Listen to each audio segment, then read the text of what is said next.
અને આ વૃક્ષ શેનું છે? જો કે આ છે સંદનનું. તો સંદનના વૃક્ષ તે 3 છે. આ છે જો હાગ મોટા પાંદડાવાળો. જો કે બહુ જાડું લાકડું થઈ ગયું એટલે જો કાપી નાખ્યો છે. જો અહીંયા લાકડા પડ્યા છે. કેમ કે હાગનું લાકડું હોય એટલે એ મજબૂત હોય, એ બહુ વધારે કામ લાગે એટલે જો જાડું. જય માતાજી, જય લેરનાથ, લેરન દાદાઓનું સારું કરે ને બધાને હાજર રાખી શુભેચ્છા આપું છું. તો જો આપણે નાઈ મસ્ત અત્યારમાં તૈયાર થઈ ગયા છે. અને આજે છે મારા પિયર આવીને ફર્સ્ટ વ્લોગ. ને જો કે ગામમાં તો ઉતાર્યો પણ આ છે વાડીનો વ્લોગ. મારા પપ્પાની વાડીએ રહેશે એટલે આપણે આ વાડીએ વ્લોગ સ્ટાર્ટ કર્યો છે. તો જો વાડીનું વાતાવરણ અત્યારનું આવું કાંક હોય. તો મસ્ત સુરજ દાદા ઉગતા આવે છે. જો કોયલ ને, કેમ કે ગામમાં ખાલી ચકલા ને એવું જ બોલતો હોય, જો કોયલ ને એવું હોત ને જો દેખાય તો મસ્ત વાડીનું વાતાવરણ દેખાય છે અત્યારમાં. તો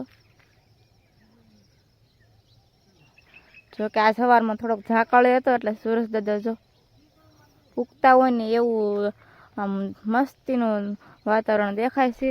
અને આપણે આવ્યા છે થોડીક આમ આંટા મારવાને. માનસી તો હજી સૂતી છે. તો જો હજી આગે થોડોક ઝાકળ છે. સવારમાં તો બહુ ઝાકળ હતો. અને માનસી તો સૂતી છે કેમ કે હજી તો કાંઈ અત્યારમાં ઉઠી ન હોય. અને ઉઠે પછી આપણે તૈયાર કરી દેવી એને. અને આ સ્પેશિયલ આપણે વાડીનો જ બ્લોગ બનાવશું એટલે તમને હું મારા પપ્પાની વાડીને એવું બધું બતાવીશ. બગીચામાં આંટો મારવા આવી ગયા છે મારા પપ્પાના બગીચામાં. જો કે નાનો એવડો બગીચો છે પણ બહુ મસ્ત છે, બધા ફ્રૂટ આમાં છે. તો જો હું તમને આજ બતાવીશ મારા પપ્પાનો બગીચો. જો છે મસ્ત બધા વૃક્ષો. અને હા, હું તમને મને આવડતા હશે એટલા વૃક્ષના તો નામ કહીશ. તો આ છે ચીકુડી. જો કે અત્યારે ચીકુ નથી આવ્યા કેમ કે ચીકુની સિઝન નથી એટલે. અને આ વૃક્ષ શેનું છે? જો કે આ છે સંદનનું. તો સંદનના વૃક્ષ તે 3 છે. તો કેવડા મોટા થઈ ગયા. અને આ છે જો આંબો. અને અહીં જો નીચે પાત્રા ને ગલ ને એલોવેરા એટલે કે લાબરૂ ને અહીંયા મરચીનો રોપ નાખ્યો છે. આ બધા મસ્ત વૃક્ષો છે. અહીંયા નનકો આંબો છે, અહીંયા જાંબુડો છે. અને આ બાજુ જો પપૈયું ને લીંબુડી ને ચીકુડી ને અહીંયા ગુંદો છે. અને આ છે જો હાગ મોટા પાંદડાવાળો. જો કે બહુ જાડું લાકડું થઈ ગયું એટલે જો કાપી નાખ્યો છે. જો અહીંયા લાકડા પડ્યા છે. કેમ કે હાગનું લાકડું હોય એટલે એ મજબૂત હોય, એ બહુ વધારે કામ લાગે એટલે જો જાડું થાય એટલે કાપી લીધું છે. અને ફરીને ફૂટવાય તે માંડ્યું છે. અહીંયા જો પોપિયા કેટલા આવી ગયા છે. જય માતાજી, જય લેરાનાથ. કેમ છો બધા? મજામાં? તો બધા મજામાં જશે, હું પણ મજામાં છું. તો ફર્સ્ટ ક્લાસ આપણે તૈયાર થઈ ગયા છે. અને આજે થોડુંક ઝાકળનું પ્રમાણ વધારે હતું એટલે કે અત્યારે જો 8 વાગી ગયા તો હજી થોડો ઝાકળ છે. હજી કાંઈ ઝાકળ ઉડ્યો નથી. જો હજી ઝાકળ કેટલો દેખાય છે. સુરજ દાદા મસ્ત મજાનો ઉગી ગયા છે. અને આપણે ફર્સ્ટ ક્લાસ તૈયાર થઈ ગયા છીએ. અને હજી આજે જવાનું છે કારખાને. તો આજે કારખાને બી જવાનું છે કારણ કે હમણાં ઘણા દિવસથી ગયા નથી એટલે આજે એટલે શુભ શરૂઆત કરવાની છે હીરા કમાવાની. કીસું અમારે કીસું રમવા માંડે છે સ્પ્રેયર લઈને. કા કીસું વરસાદ ચાલુ થઈ ગયો છે. જો તડકાનો તો અત્યાર સુધી તડકો હતો, હવે વરસાદ આવવા માંડ્યો. જો આપણે બગીચામાં આંટો મારી લીધો અને કપાને એ બધું જોઈ લીધું. પણ માનસી હજી સૂતી છે કેમ કે સવારમાં મસ્ત તૈયાર કરીને આપણે નવરાવીને હુરાઈ દીધી હતી. જોઈ તો સૂતી માનસી અમારે થોડીક હલતી હોય એવું લાગે છે, ઉઠવાની તૈયારીમાં હોય. ઝાડવાની છે તો આપણે હુરાઈ દીધી છે માનસીને. તો હજી જાગી નથી, હજી સૂતી જ છે. કેમ કે વાંઈ કાંઈ પંખાની જરૂર ન પડે, મસ્ત બગીચો છે એટલે વૃક્ષ નીચે હુરાઈ દઈએ આપણે. જો સંદર હેઠે હુરાઈ દીધી છે, મસ્ત ઓક્સિજન મળે સંદરનો. એટલે તો સંદરના ઝાડવા નીચે આપણે ખાટલો રાખીને માનસીને હુરાઈ દીધી છે. ને એને મસ્ત નીંદર આવે. આમ પંખા કરતાં અહીંયા વાતાવરણ સારું હોય એટલે તો એક નીંદર આવે એમ થાય જાગવું જ નથી એટલે મસ્ત નીંદરમાં સૂતીશ માનસી. જો આ બાજુ પાણી જાય છે કપામાં કેમ કે હમણાંથી વરસાદ કાંઈ આવ્યો નથી એટલે કપામાં પાળા ચડાવી દીધા છે. અને પાણી પાવાનું શરૂ કરી દીધું છે. આ છે મારા પપ્પાને વાડી એટલે કે કપાસ. તો કપામાં જ પાણી જાય છે.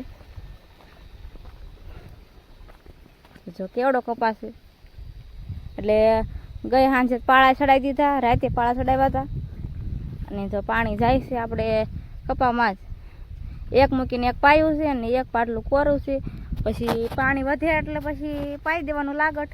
પણ અત્યારે લાઇટ ન હોય જાય પહેલાં એક મૂકીને એક પાઈ લેવાનું, એટલે એક મૂકીને એકમાં જવા દીધું પાણી. હું આજ તમને મારા દાદા વખતના મકાન દેખાડીશ. એટલે કે મારા દાદાની હતો ત્યારે મારા પપ્પાને એને મકાન બનાવ્યા હતા. ત્યારે જો કે પાકા મકાન બનાવતા નહોતા, ઓછા બનાવતા, ત્યારના મકાન છે. ને હજી મારા પપ્પાની વાડીએ તો એ જ મકાનમાં રહેશે. જો આ આપણા છે મારા પપ્પાના પહેલાંના મકાન છે. અહીંયા એક અંદર રૂમ ઘર જેવું બનાવેલું છે ને, અહીંયા જો એમના હોલ જેવું એટલે કે ઓસરી બનાવેલી છે. અને લાઇટ વહી ગઈ છે એટલે આપણે માનસીને હુવરાવી દીધી છે ઓસરીમાં.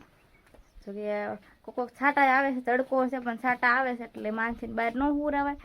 જો માનસી તો અત્યારે રમવા માંડી છે. કા માનસી? માનસી જાગો હશે કા? જાગે છે ને તું? બોલ તો ખરી. એક ધારી ફોન સામું જોઈ રહીશ. માનસી, માનસી જો હવે જો કે ફસલમાં ત્યાં ખબર પડે, આપણે આમ બોલાવીએ એટલે આપણે સામું જોવે. અને એવું ખબર પડે. હવે જો કે 1.5 મહિના જેવું થઈ ગયું, 1.5 મહિના થઈ ગઈ માનસી. એટલે હવે બધી ખબર પડે તો બધા કોમેન્ટ કરી દેજો કે તમને મારા પપ્પાને એને મકાન કેવા લાગ્યા. જો કે પહેલાંના છે એટલે હવે તો આવા મકાન ઓછા હોય. પહેલાં તો બધા આવા જ મકાનમાં રહેતા હતા, પણ હવે વિલાતી નળિયાવાળા મકાનમાં બધા ઓછા રહે. કેમ કે હવે તો ધાબાને એવું થઈ ગયું એટલે પાકા મકાનમાં જ બધા રહેતા હોય. જો અહીંયા છે એક બારી.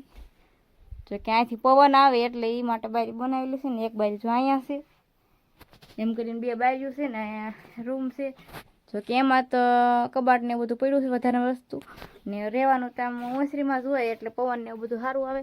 પંખો ને બધું ઓસરીમાં જ રાખવી છે એવી. ને માનસીને આપણે ઓસરીમાં પૂરાઈ દીધી છે. તો જો આપણે બગીચો જોઈ લીધો અને કપાસ ને એવું જોઈ લીધું. હવે બતાડીશ હું બકાલું ને એવું. જો કે મકાનની બાજુમાં એક નાની કટકી છે, એમાં બકાલું બધું વાવેલું છે.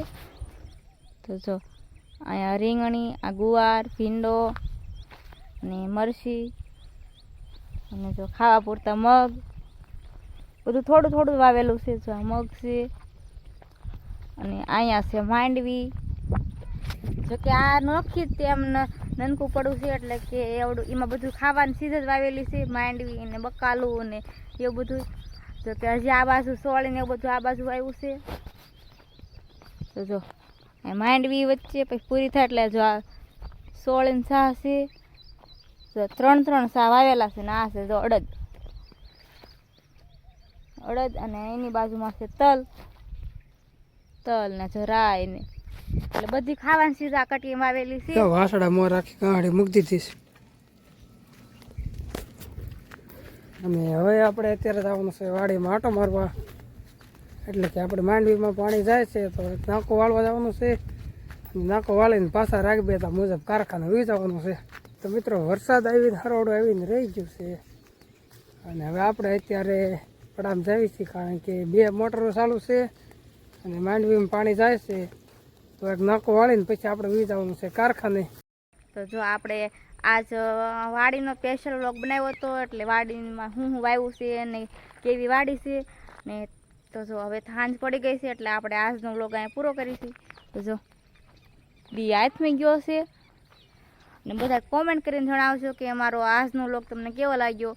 અને પસંદ આવ્યો તો લાઈક કરજો, શેર કરજો અને સબસ્ક્રાઈબ કરી લેજો. મળીએ આપણે આવતા વ્લોગમાં. ત્યાં લગી બાય બાય.